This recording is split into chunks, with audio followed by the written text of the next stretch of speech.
Up my freaks, RuinusInsight here with part 3 of my Total War Warhammer 3 modded Abnagg Hellbeard Immortal Empires campaign.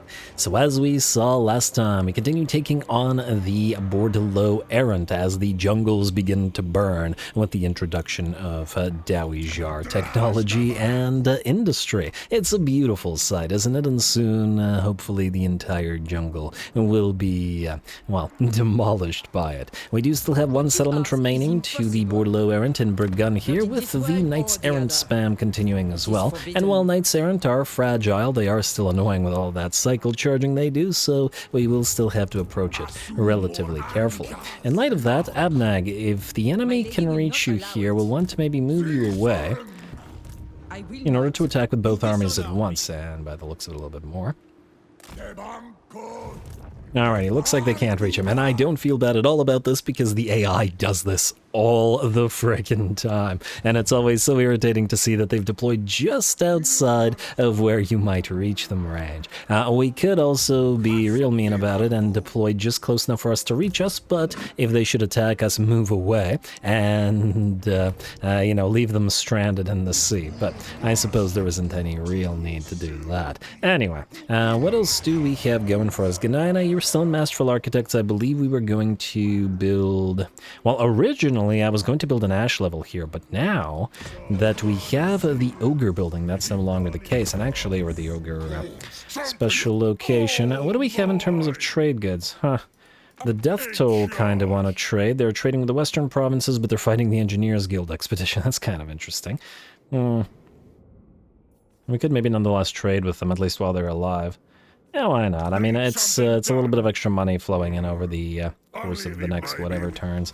Ogres will be an easy early game ally instead of Chaos, thanks to that building, because Chaos is probably unlikely to be super friendly with us. All right, there is that. Then let's check commandments and dictats real quick. You're heading to Masterful Architects because we want to replace the Hobgoblin Bivouacs here, which does make sense. All right, back to Gnaina. So we're probably then going to want to build the ash level here, as the Piranha Swamps will be our main recruitment territory, thanks to the permanent buff. It's only a 10% buff, mind you, but, you know, it's better than nothing. And that means here we could probably actually build a money-generating building, if we really wanted to.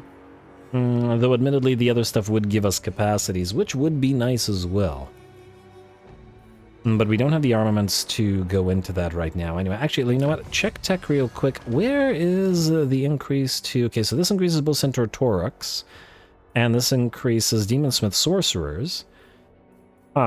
Where do we increase Castellans, then? That's interesting. Wait, is there nothing that increases Castellan capacity instead of the other two? The other two, rather? That's interesting. Maybe in military somewhere. Rather curious. Well, maybe it is here somewhere and we just don't see it. Ooh, also wait, Hobgoblin, Quartermaster, wait. Scorched Earth, upkeep minus 10% for units recruiting via allied recruitment.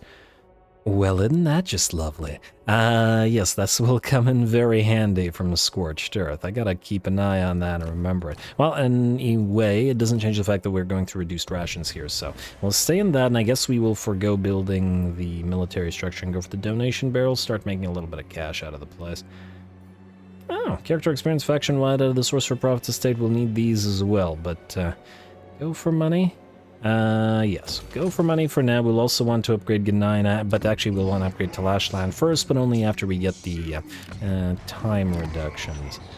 A Hobgoblin Bivouac is fine here, and then I guess here we'll build the Sorcerer Prophet's estate rather than the money in order to, well, generate Sorcerer Prophets next turn. Yes. Alright, all of that makes sense. Our dictats are fine. You are in Masterful Architects for now. Well, actually, until we can upgrade the ramparts here, which is 3.6k, we can switch you to Billowing Smokestacks with the additional public order, like so. And now I believe that's it. Everybody's moved. Ukani Trua, you can just stay here. I don't think we're going to need more of those guys as yet. Though we may want to rush construction here and build more Hobgoblin Bivouacs just for the defenses. I guess we could also grab the money pit here in Zahutak, because it will give us post-battle loot increase in adjacent regions, which will include Burgun, and then presumably as soon as we attack any of these guys. So, yeah. Alrighty. Now I believe we're good to end the turn. While the turn is ending, I did say that I promised a second episode today, and this second episode is that second episode, in case that was unclear. However, we can maybe do another second episode, well, probably not on Saturday, well, probably not tomorrow, rather, but maybe on Sunday or Monday, depending on how my schedule allows. Either way, the engagement threshold returns, and if we maintain 400 likes and 70 comments in the episodes going forward, we'll do another double episode on whichever one of those days, Sunday or Monday. And so do keep that in mind if you're enjoying this. Alrighty, now, let's see. The Mina the Jongleur surprisingly did not move towards attacking Zahutek, but instead is going to sit there. Fair enough. What is this? Convoy encounter, a quick way down. We can lose 50 cargo? Yes, we will lose 50 cargo because well, there's no reason not to, because that cargo is basically nothing anyway. Faction destroyed Stone Shatter. It's unfortunate to lose more ogres, but it is fortunate to get that upkeep increase, or reduction, you know what I mean. Next up, we will want to go to technologies. And I guess, though it costs 5 turns, we gotta go with alchemical remedies. Again, casualty punishment rate is quite valuable.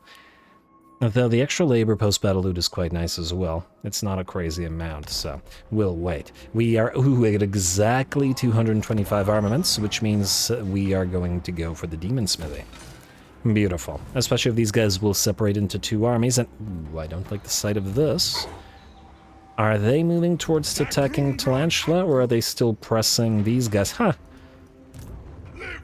So after Walatal fell, these guys have now raised it and will probably recolonize it, but still quite interesting to see. I noticed that you need sacrifices to, or rather to set an example once more to get that control back up. How are you doing? You're in the same position, but we need to transfer labor from here. So we will transfer from you down and transfer to Gnaina, or Amazonia, accept. Lovely, and then we'll immediately pop off the set an example rather than sell it off. Yeah, wonderful. I was going to say bloody, but not yet, but soon. Next up, I guess we're fighting another Jongleur without Abnagg, so let's level up and let's head on in. Gordus has reached rank 5, meaning we go the Stabbiest, giving us Hobgoblin units reduction and upkeep. And out of these, I gotta go with Dodge him, and defense is more valuable than offense. The Centaur Tauric, you know what? You're going to save your points. We want to go to Stalwart Defender as fast as possible because of the extra armor and melee defense, so we will wait on you. You will get Flash Bomb to debuff enemies, and I got to keep you, not moving if we want to make use of that War Matic. And then lastly, the Sorcerer Prophet. I already had the point in Cascading Fire Cloak, which we do spam as well already. I guess we'll go for the Flaming Sword of Ruin. I do want to go through Tyrant as fast as possible as well, and possibly even Logistician for the extra replenishment rate, but Tyrant gives us the additional labor post-battle, and that's quite valuable. And if we have to go through that anyway, we could potentially go through either Despoilers or one of these, though I see no upkeep reduction until Unbridled Cruelty in the Chaos Dwarfen line, unfortunately. Something bears thinking about. Alright, the other thing we gotta do is do a check real quick. We still have that Bellicose guy, which we will probably get on field sooner rather than later. And we do have a Needful guy of Hashut. We have 2 Needful guys of Fire. No Needful of Death and no Needful of Metal. Alright, so we'll keep an eye on that. It's just that we can't afford them as yet. Next turn, we will use the raw materials to upgrade Tlashland, so we really need to take Burgon right now. So, Isdubar Grimtideson, you will start. Wait, what's our convoy at? 2. Okay, we're good. Nobody panic. What are we looking at here? Close victory. Lots of Knights Errant to deal with, but we are stronger than we were before, and I expect that we should be able to carry the day quite well. Go.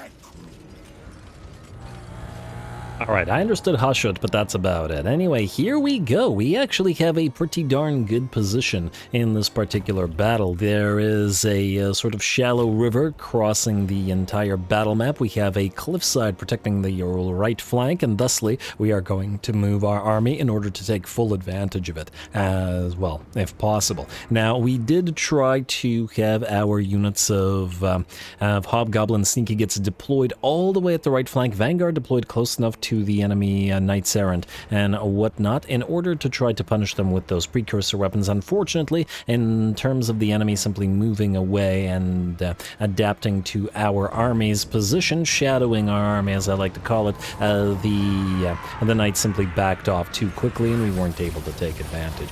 Fortunately, over on the left flank there are some cav, and our precursor weapons are being chucked at them as we speak, and it looks like the Knights are foolishly attempting to make their way uphill. That, however, means they enter crossfire as the units of archers and blunderbusses fire upon them while they get trapped by the anti-large Hobgoblin Wolf Raiders. And this is quite nice for us, especially as we pop that cascading fire cloak on the Hobgob Wolf Raiders, the ones that took the charge from the enemy. And between the massive melee defense that offers, as well as the anti-large bonuses on these guys, they should be able to tear through those fragile Knights Errant rather quickly. There we go. 2 units of Knights Errant destroyed, 1 severely damaged and attempting to back up, but the enemy has more where that came from. Fortunately, our Hobgob Sneaky Gets and the Hobgob Cutthroats will move forward in order to punish the enemy. The enemy will hit us back with an Awakening of the Woods in the center of our Goblin Cutthroat formation, taking about 30% of their HP and damage and forcing them to back off, while the Sorcerer Prophet engages the enemy Paladin. This, however, has allowed us to reposition our army and destroy the Knights on the right flank, which will probably mean the Paladin will also not survive. We've seen the Paladins get destroyed by blunderbuss fire previously, and I don't think this is going to be any different. A few blunderbuss shots, a few daggers, and the Paladin falls, his regenerative capabilities not standing up to that missile fire. Actually, I always forget, are the Paladins in this game, are they presumed to be Grail Knights? I assume that they are, because not all Paladins are Grail Knights. The two concepts don't actually have anything to do with each other. It's just that the Paladins in this game all have glowing holy weapons, which tends to indicate that they're supposed to be Grail Knights. But anyway, I digress. He dead now, so it don't matter. The positioning is still in our favor here as the enemy continues to fail, making their way up the hill, and we are now using our Chaos Dwarf Warriors and our piles of gobs in order to press the advantage and prevent the enemy from closing in with our range units. That means our blunderbusses and our arrow units, our archers, that's the one, continue laying down that withering fire and obliterating peasant and not so peasant alike. There we go. Very, very nice, and we'll send a nice fireball to catch the enemy as well as they attempt to flee. The bounce power has shifted to about 85% in our favor at this point as we continue overrunning the enemy. One enemy unit of Knights Errant is attempting to escape, but we're just sending piles of gobs after them, and to make sure that they cannot escape, Bull Centaur Toruk will give chase as well. Our range units start to focus down the enemy Prophetess and Damsel, who remain in the center on this little sort of dry bit of land in the middle of the river. But that certainly is not going to save them. I really like this map in terms of the terrain. We got a lot of varied terrain. We got woods, we got hills, we got water, we've got cliffside. It's really nice to fight on. Oh, that poor gob. He had a bad day. But frankly, getting punted and killed by a Knight's Lance is maybe not the worst day in the world for anybody acting as the Chaos Dwarfs labor force. Anyway, with that, the enemy is done for. The damsels and prophetess give up, and the battle is ours. A very, very nice fight, I gotta say. Plenty of terrain work, which is really entertaining, and just great cinematic shots as well. Beautiful.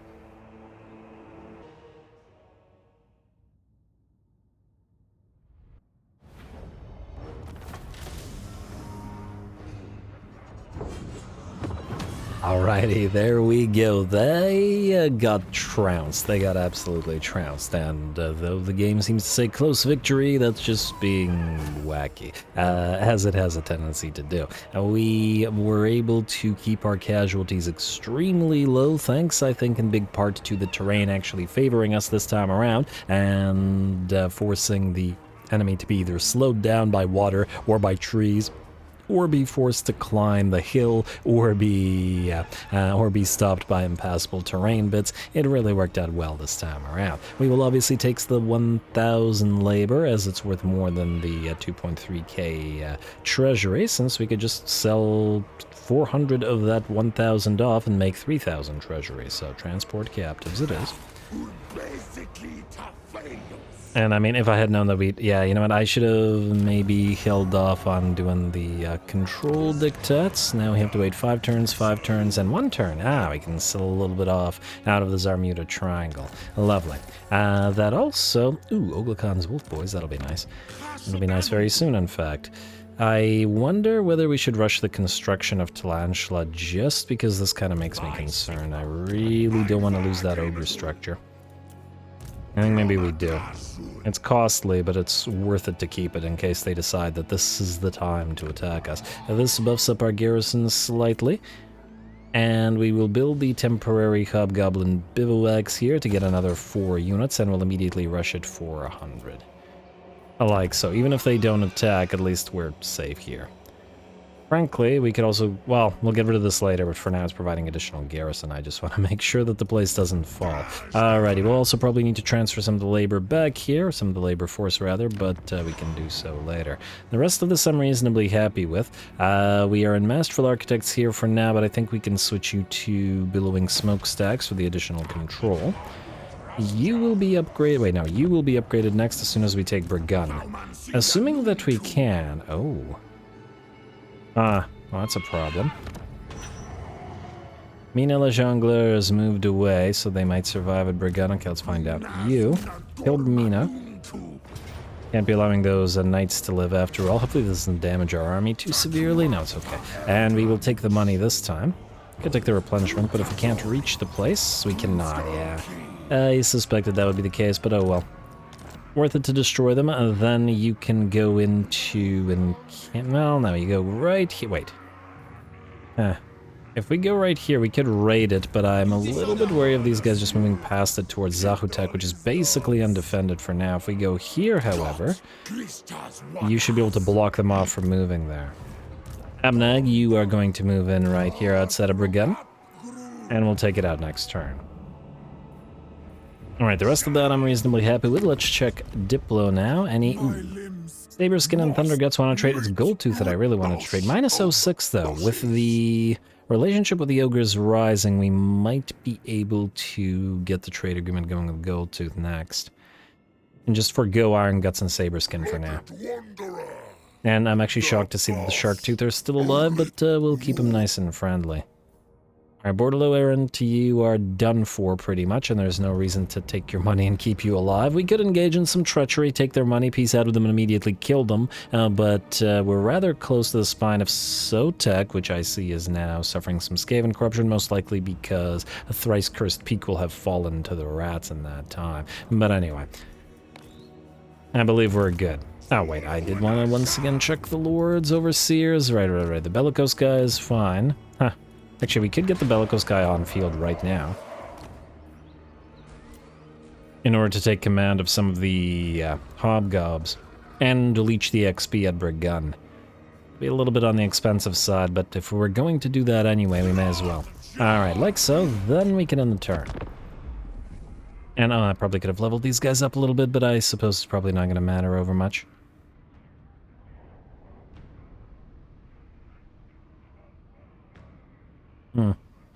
I wonder if Alberic will come back this turn. I'm probably not going to wait another turn for him to come back, but it would be nice to get his defeat trait one more time on Abnagg, if at all possible. And you're going to ask for peace? No. And is he back? He is... I don't know who that is, but that's not Alberic. And we're probably going to have to give chase to you. That's hopefully fine. Alright, no new attacks, meaning Abnagg can land a gun. And what do we have here? Additional cargo. A slaughter sounds nice, a massacre it is. Wait, what is this? Fight the battle and gain cargo upon victory. Fight the battle and gain cargo upon victory. Huh? I'm confused. Are we fighting ourselves here? What is this? And what? I don't really understand what I'm seeing here. I guess we gotta slaughter the regular dwarfs. A wandering convoy of our weak-willed former kin has stumbled into our lands. Their very presence here is an offense to the Father of Darkness, one that should be wiped away with blood. Now, do we slaughter them all, or massacre them? Annihilation, perhaps. So many choices. I guess it's the same thing, it's just that it's not really offering us a choice. Slaughter it is. Should be fun. Gotta watch out for the quarrelers pincushioning and killing our feral mammoth. And this is one of the reasons I love the caravan system. I really enjoyed it when we did the old world Jurassic, or the Jurassic normal mod, because it gave lizardmen the caravans, and it gave us a lot of really fun battles with them. But anyway, I digress. Kigal Hackhand Convoy. Let's put that hacking mastery to use. Go.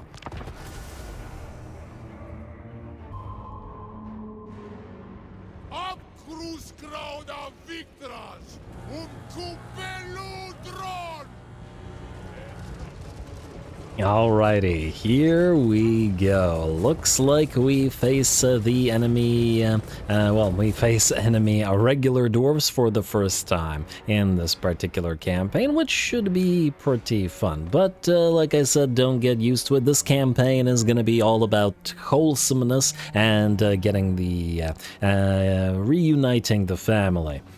Families may fight after all, but blood is blood. Granted, blood of Hashut takes priority here, but nonetheless, these dwarfs unfortunately are going to have to die. Still, it's going to be a pretty interesting matchup. We have the naphtha bombs of our Infernal Ironsworn, which are going to be chucked at the enemy miners with blasting charges, though we do have the fire resistance to probably make ours count a little bit more than the enemy does. And later in the campaign, it'll be nice to have some miners with blasting charges to work with the Infernal Ironsworn while the latter hold the ground. Technically speaking, Infernal Ironsworn are the Chaos equivalent or the Chaos Dwarf equivalent of Slayers, so it might be nice to have some Slayers in with them as well. But anyway, I digress. The battle is joined as our Vargulf and that Feral Mammoth rush through the enemy lines in order to get at those pieces of those artillery pieces. And grudge throwers have been irritating us for this entire battle as we approached, and the enemy cleverly deployed all the way out here when we deployed out here. I was hoping that their army would be halved by virtue of this bit of impassable terrain, but it didn't quite work out. Anyway, the blasting charges fly into our Infernal Ironsworn, and the naphtha bombs fly back with a little bit of help from the blunderbusses. And hopefully the 40%, or is it 60% fire resistance on these guys? 40% base, I think we can get it up higher than that though. Is keeping us from getting obliterated by those blasting charges, but quantity is a quality and all that. And we have suffered a fair bit of damage on these guys, but the damage is spread out, so the losses to the units are actually fairly minimal. Now it's time for the Ironsworn to face the miners in melee combat, and that is not going to go well for the miners. Granted, miners are easy access to early game armor piercing for the regular dwarfs, and which does mean they will be able to dish out damage to the Ironsworn, especially as the numbers are 3 to 1. Or at least they were, until the Mammoth and the Vargulf joined the fray, because the Man-Eaters looped around the enemy army and have moved in to eat the artillery crew. They were hungry after all that run, and they deserve some snacks, let's face it. Alrighty, and the enemy lord decided to go after our convoy overseer, which means the Vargulf has to peel away from the rest of the fighting and join the fray against that Demon Slayer. He's a Demon Slayer, not a Vargulf Slayer, so he probably doesn't have experience dealing with this thing. And between its regeneration and fairly decent, I guess it's hunger rather than regeneration, and fairly decent stats, it should be able to work at killing off that lord rather soon. Speaking of the lord, or speaking of his army, it looks like the regular Dowie will break and only the lord will remain, and that for not much longer. There we go. Demon Slayer loses his arm, and with it, his life. There we are. Here we had some Chaos Dwarf Warriors, which were also fighting the regular Chaos Dwarf Warriors fighting the regular Dwarf Warriors.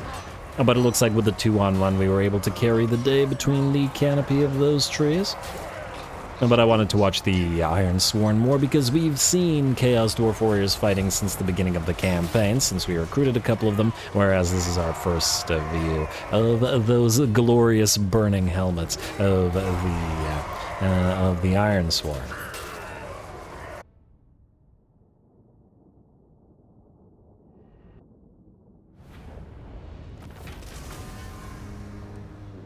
Alrighty, there we go. Very nice little convoy on convoy action, I suppose, and we got a solid bit of cash and XP and all that out of it. The regular OG dwarfs destroyed, but not to worry, we won't make a habit of it, let's say. These guys, I think, are probably too close to the Darklands to throw their lot in with us, but there are other dwarfs on the map that are going to be a little bit more pressed by everybody attacking them. Anyway, we can take the money immediately, or we could get the 273 labor in order to then immediately trade it off, though...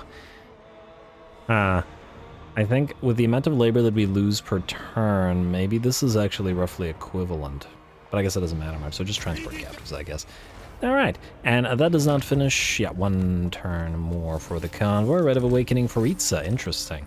Alrighty, then we've got the ability to pick another Tower of Jar unlock, and we got to go with the Legate of Jar to get the Armor of Contempt. It's a really nice buff, especially for any time we're relying on Hobgob units.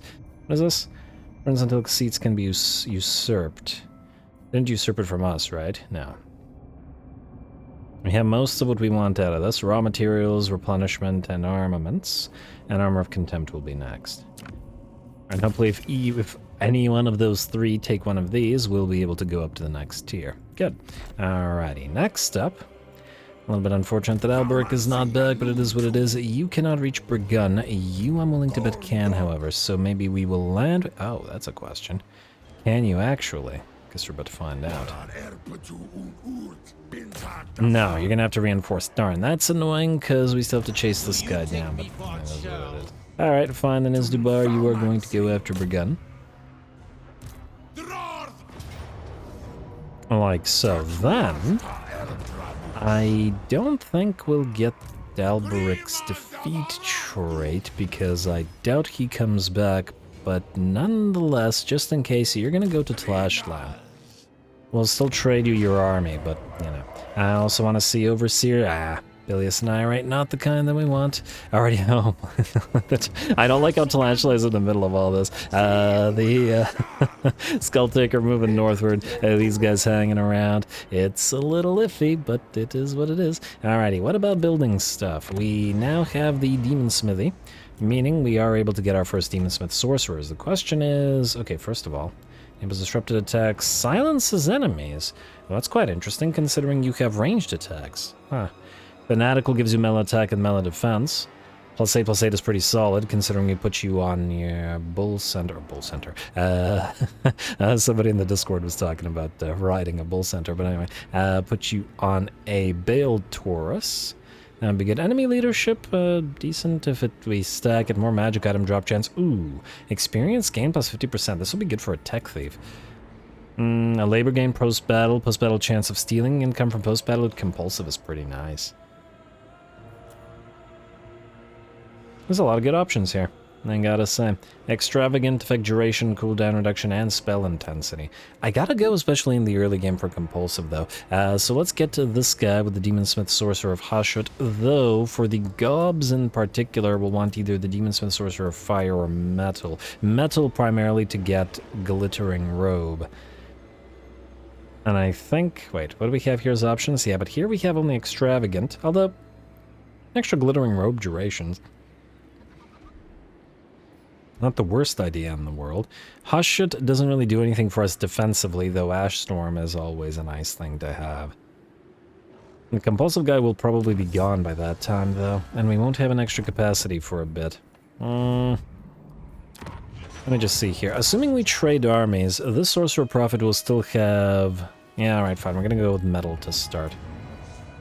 And since the only choice is extravagant, we'll go for extravagant, like so. Alrighty, then you, sir, will go starting with Searing Doom. Lovely. Anything else we need to do? Let's check buildings, and okay, Diktat. Yes, you need to sell off. Yes, we're losing control, but we have a little bit of extra labor. I want to make use of it. Billowing smokestacks is still fine. We also will want to... Oh, I almost ended the turn without actually taking Burgun. That would have been embarrassing. Auto-resolve this. Nobody will die by the looks of it. This is going to damage us severely, isn't it? Not so bad. I mean, it did damage us, but, you know. And we will occupy the place as... I guess we have no choice once again to occupy it as a factory because it has a port. Factory it is. Alrighty. And Lucky Arrow, hey, free Talisman of Endurance, free Force... Well, Force Scope doesn't really matter to us. Free Lichbone Pendant, however, very much does. Alrighty. Pretty happy about that. Might even put it on a Skullcracker. And finally, Gordas has his Giant Wolf as well. Piranha Swamps is ours. Oh, that's why we got all those items. We got missions completed. You can go into Masterful Architects. As next turn, we will want to upgrade Tlashland's capital settlement. We may also want to upgrade the locked stores and build other stuff, but that'll also be, I guess, next turn. I think we need the raw materials more than we need the armaments, so we won't build one of these yet. Although, I'll think about it. Could use more machinery as well, of course. You can channel, and you are fine as you are. I would, however, like to level all y'all. Okay, you need to level in a little bit. You, Gordas, will get dodge him. More melee defense and missile resistance, and then we're actually going to go for speed, because speed is the best stat. Ooh, and then get the gets and summon units is always... It's an even better stat, but it isn't really a stat, so you know what I mean. Anyway, blast protection for you, sir. And then you grab Cascading Fire Cloak and then go... I mean, I was going to say go through Evasion. I mean, we could just get Evasion so that we get access to the bigger spells, but we really want to get Tyrant to the running. I don't know what kind of army this guy's going to lead, so that's why I'm kind of, you know, on the fence about it. Also, you have leveled, yes? Yes. Because you have, let's grab Hidden Stores for that Casualty or Punishment rate. What we're really trying to get to is the constant Casualty or Punishment rate from replenishing in foreign territory out of Hidden Stores. Not as important as the other stuff. Alrighty, what else do we have? So building, you have billowing smokestacks and will not be upgraded until Zarmuda has 4,000 or so in store, raw material-wise. You could, in theory, be upgraded, but I'd rather upgrade main settlements, so you're fine as you are for now. And how many more turns? We have 4 turns and 4 turns. Not for you, though. You can keep selling off the extra labor for now. Alright. That I'm happy with. Diplo check. Did I do Diplo check at the start of this turn? Apparently not. And ooh, Kislev. Also potential there. Gold Tooth, we will trade with you. More money per turn. And it looks like several of the other Ogre factions want to trade. I noticed Thorg is fighting the Legion of Asgore, which is unfortunate. Saberskin is fighting Chaos factions. Not our problem, though, and I think we still want to trade with them. I would trade with the Man-Eaters, but if we might ally with Kislev at some point, we might be able to get some of their units, and thusly we will hold off on that in order to, yeah, keep them not hating us for allying with these guys, or trading with these guys. Cross Clubs and Thunderguts, though, even with them not liking the Legion of Asgore, I don't see any reason not to do this. It's extra cash and stuff. Just keep trading with all the ogres. Frankly, I'm a little bit tempted to trade with the Man-Eaters anyway, but it looks like we won't. Alright, Lao. Alrighty, making 425 from trade. It's not much, but we will be getting more and more trade goods through Lustria. There's a fair bit to be found here, so eventually it'll be of use.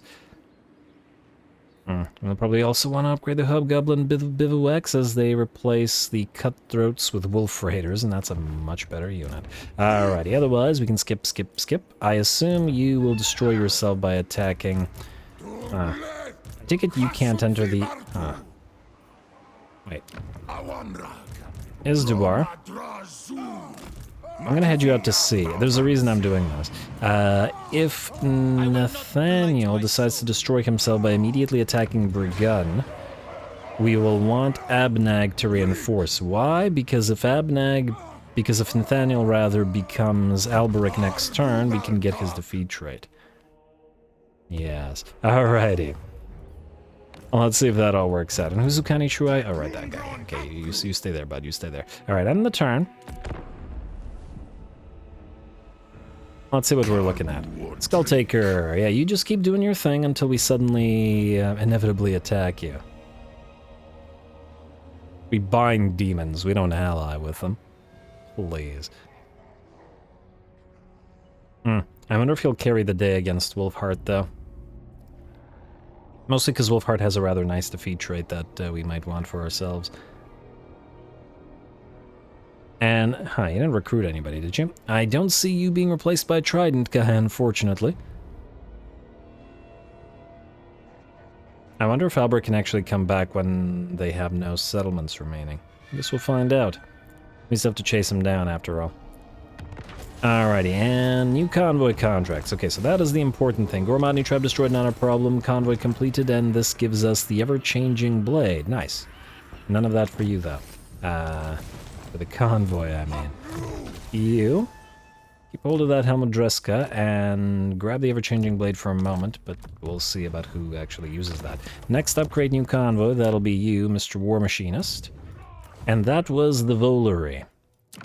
We will next send you. We could go to Black Crag, but we have to trade armaments. Wizard Calip's Palace. Again, trade armaments, which is annoying. We could get money for labor out of Grungzint, which is decent. We could finally do the current car trip, which is a long, long trip, but maybe it's worth it. And get 1,200 labor for it. Maybe we would be able to go through a few shortcuts. On the other hand, the thing is, we can get items for getting the other places. You know what I mean? Maybe we start with Grungzint.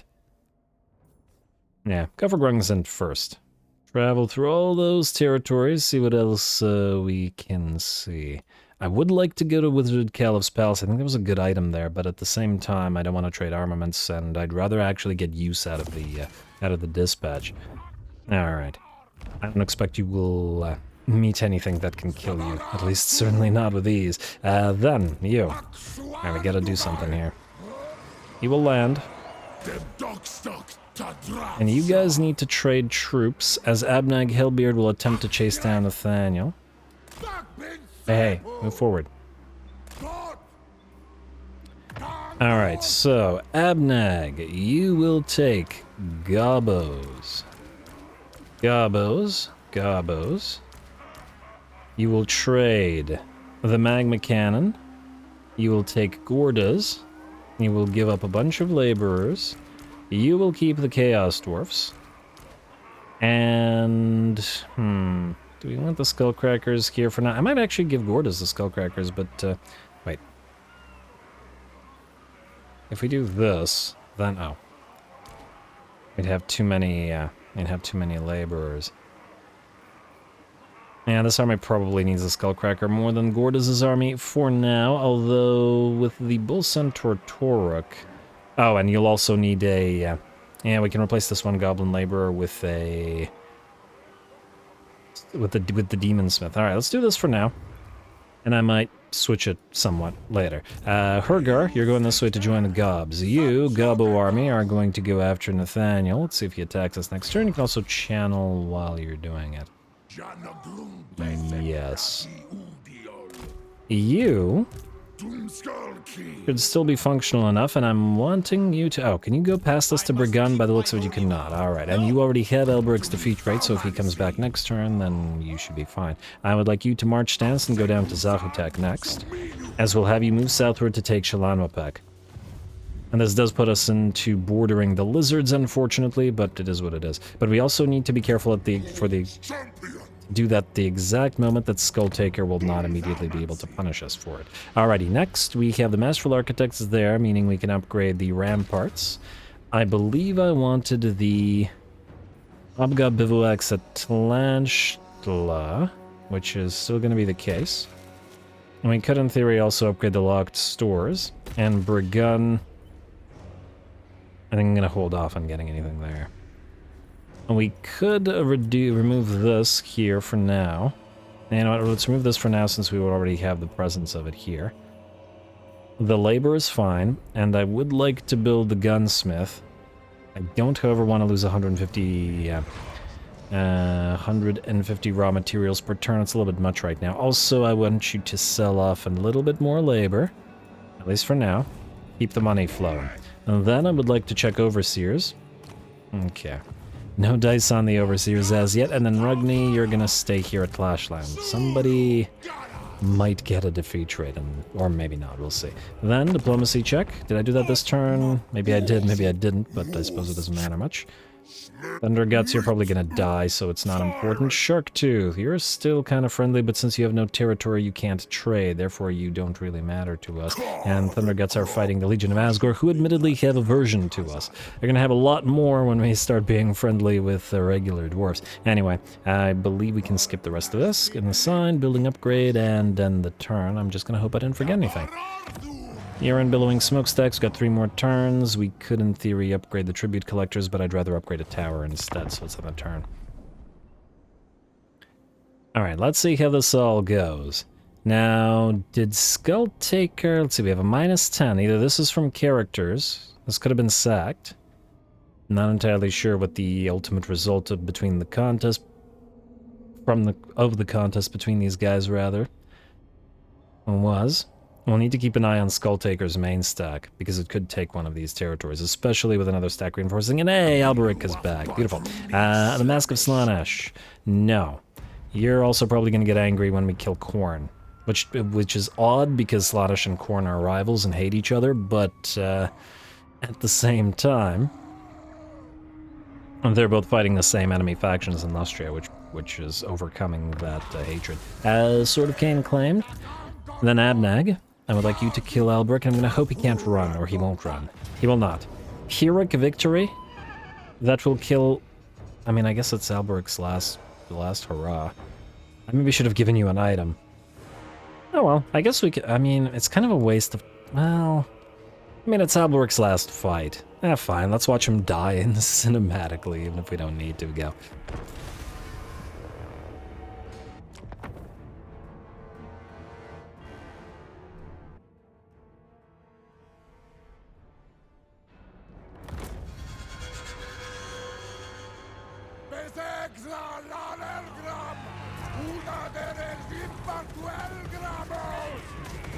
Alrighty, here we go, the very last fight of Alberic de Bordelot and the failure of his expedition to Lustria. He hadn't counted on Hashut appearing like a volcano or a volcanic island rising out of the sea to supplant Mathlan as the god of these shores. Anyway, here we go. We've got a nice little deployment here, not really needed, just for fun, to annoy the enemy. Our units of Hobgob Bolt Throwers, our newly minted units, I should say, firing at Alberic and his units of Knight Errant to take advantage of their anti-large, but really I'd say that since the damage on these things is fairly light, the poison might actually be more valuable in terms of slowing the enemy down and allowing the rest of our range units to fire more, thusly giving them a place in various ranged focus armies. We have the Hobgob Sneaky Gits on both sides under the assumption that the enemy cavalry or the enemy paladins will move there, while we send the laborers to fight the enemy laborers, i.e. peasant mobs, and a little one-on-one.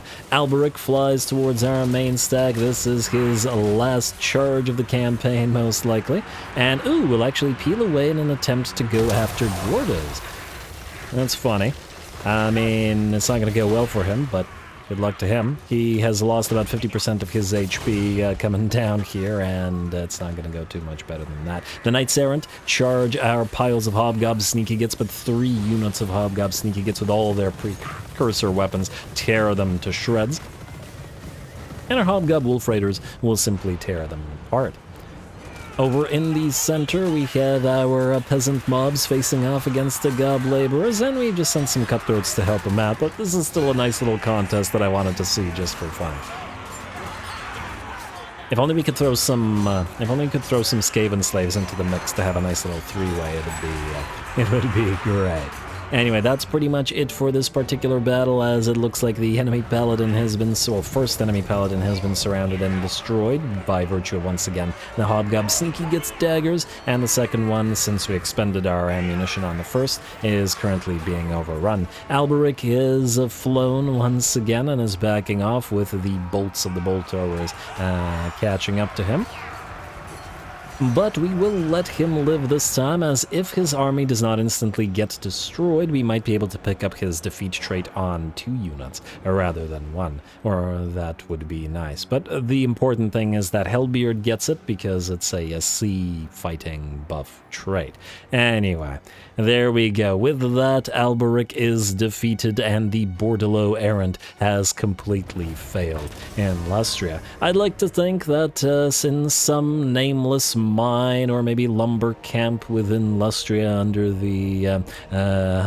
the biting whips of the Chaos Dwarf overseers, the Lord of Bordelot works tirelessly to mine or cut lumber for his new masters.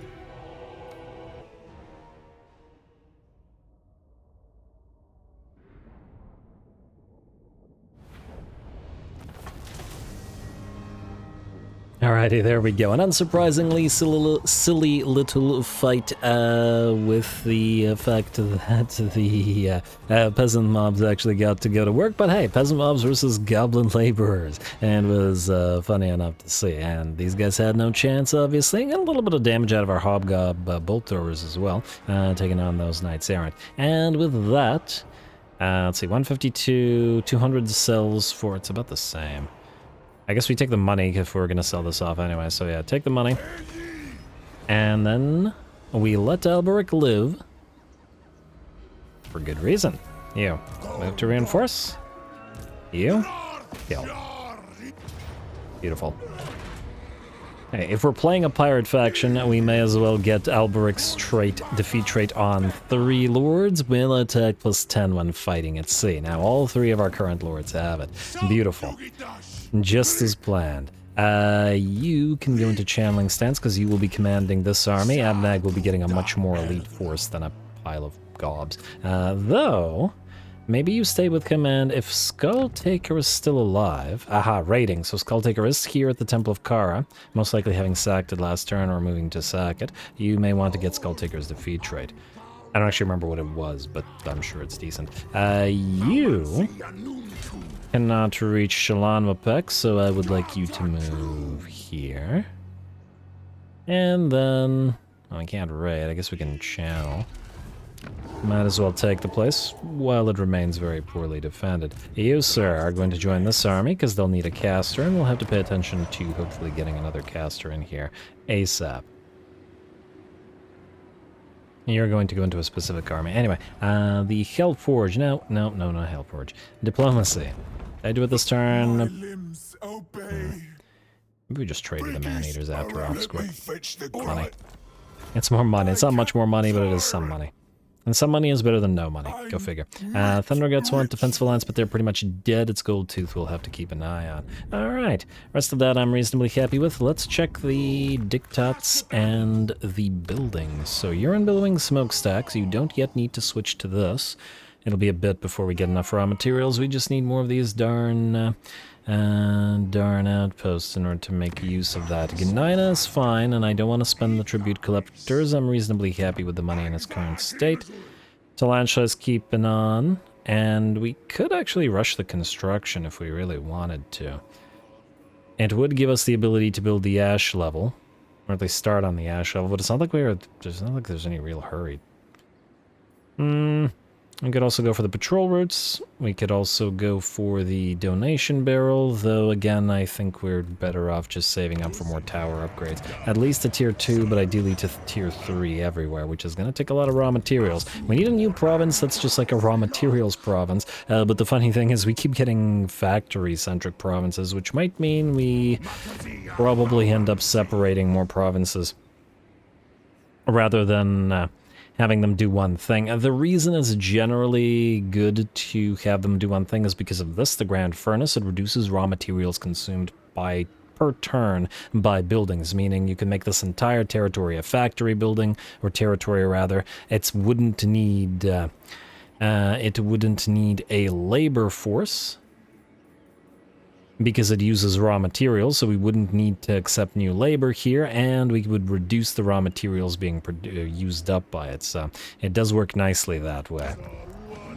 But again, it might be something that we turn to in the late game rather than considering so much right now. Anyway, I think we'll just end the turn then, rather than build anything. There is no critical reason to do it right now, so we'll end the turn. Nobody else needs to move. And we have no capacity, and we're waiting for the alchemical remedies to come up. Plus, we need to see where exactly Mr. Skulltaker is, and there he is. I was about to say, and what he's doing.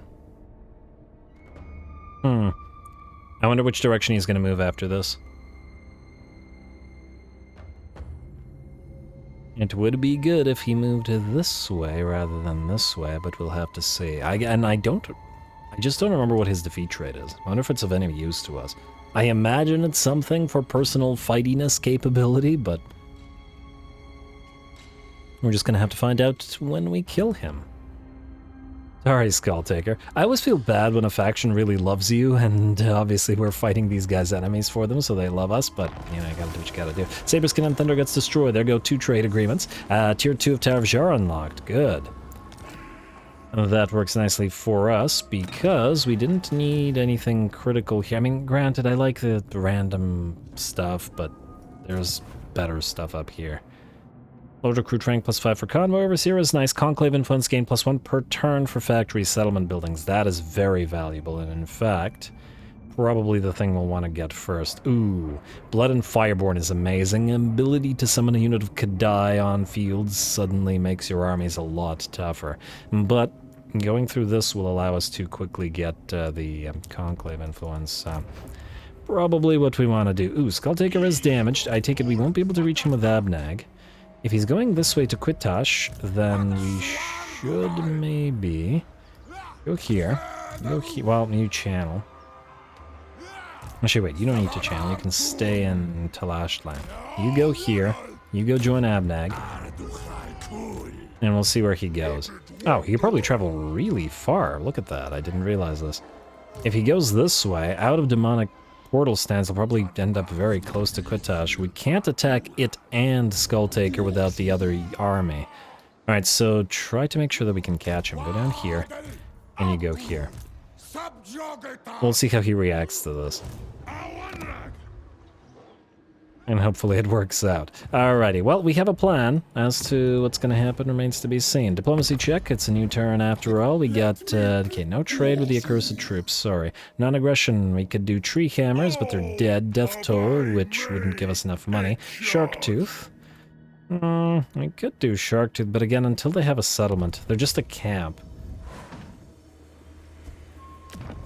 I also want to double check if we got any islands here, but it doesn't look like it, unfortunately. Alright, we do. Let's take a look at our labor for a second. We got 1,000 here in Zarmuta Triangle, and I think it's now time to start the Public Order Rising again. We could sell another set off. You got 5 turns until we get a big influx. You know, sell one more. And wait, we are at -33. This is 20 to 25. Okay, so we're good to sell for 1.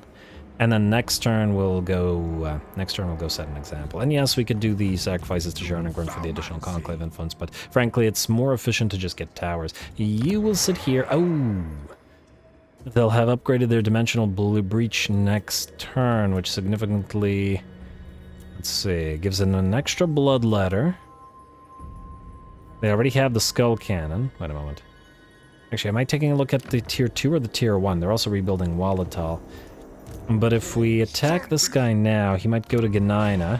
Well, I wouldn't be able to take it. I should have put you into ambush stance. I didn't realize they were upgrading that thing. They could try to attack us together as well. You know, I'm gonna have to risk it. Let's skip, and let's end the turn and then see what happens. I am very curious about it, if nothing else. Talashland. We are away from it now, but we should be okay. I was just wondering whether we should get one of these, but Ash level next turn. Alright, so end the turn. Let's see where Skulltaker moves. Alright, perfect, and it's in March stance. It was worth the wait, it was absolutely worth the wait. Skulltaker will die next turn. And we begin our war against him.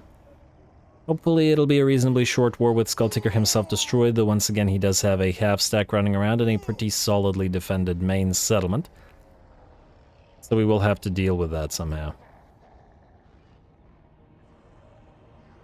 And for now, these guys might not be capable of it, although they did just get a mage. The mage doesn't need to be leveled in order for it to work out nicely. We don't have Chaos Dwarfs and Blunderbusses to dish out the damage in this army anymore, after all. Alrighty, there we go. Alchemical Remedies. What is this? Unit experience 2,000 per army at the cost of moving this turn. I mean, one turn for a fair bit of XP? Maybe. Maybe it's worth it. Combat drills. I wonder if this counts the Lord. Let's see if he leveled. Also, let's give this a read. The day may have just begun, but one of the scouts has already spotted a wide, flat stone platform in an isolated area. A series of 8 steps leads to an 8-sided arena with grooves carved in the floor to drain the blood spilled. Unmistakably, this is a cornate combat shrine, the perfect location to tutor troops and beat the weakness out of them. Combat drills. What is this? Your actions have not gone unnoticed by your Dark Master, for he offers his twisted blessing. Empowered by mighty Hashut, your position among the Dawi Jar has never been stronger. Demand whatever you want from the Conclave of Evil. None will dare question your will now. So 2.5k, one turn, a little less than a turn worth of influence, 150 money, or 100 armaments. By the looks of this, to me, the money is the most worth it. We could sell the labor, but we'd actually get less than treasury, and 25 conclave influence is just one turn's worth, which is not that much. I guess I choose profits, at least for now. Casualty replenishment. Alright, there we go. Now, we got a new tech, and... well, there's a bunch of decent stuff here, but I think I was going to go for... well, we should grab labor quotas for the additional labor gain per turn. Armaments output, maximum convoy capacity, both of those are nice as well, and I do like all the construction reductions for factory, for outpost, and for advanced military. Do we have one for towers? If we had one that was reduction of tower costs, that would actually be really swell. But we might not, or at the very least not here. Oh, there it is. It's fairly high up, though. These only take one turn, though. And then the other thing I wanted was the additional Demon Smith and the additional Bull Centaur Toruk for various armies. Plus, we'll want to go up this side in order to get to Conclave Dominance for the additional Conclave Influence per turn, which might be the most important tech. So, decent likelihood we actually start prioritizing this side. Anyway, with that, folks, we are once again out of time, and I'm going to call it here. We'll start the next episode for that which we don't have time for right now, which is a cinematic battle against Mr. Skulltaker here. And that will be unfortunate for the poor guy, but it'll be a nice fight for us, while Mr. Izdubar moves towards Shalanwapek and then probably southward to Ashlodal, which will potentially put us in conflict with the lizards immediately after, because they might just suddenly declare war on us, but, well, that's part of the fun. It's been very neat to do Chaos Dwarfs in Lustria, and it'll be very neat to continue doing so. So stay tuned for more Hellbeard, now more capable at sea thanks to the defeat of Alberic. Don't forget to leave those likes and comments below, especially the threshold for the next double episode. All glory to the algorithm, and thanks for watching.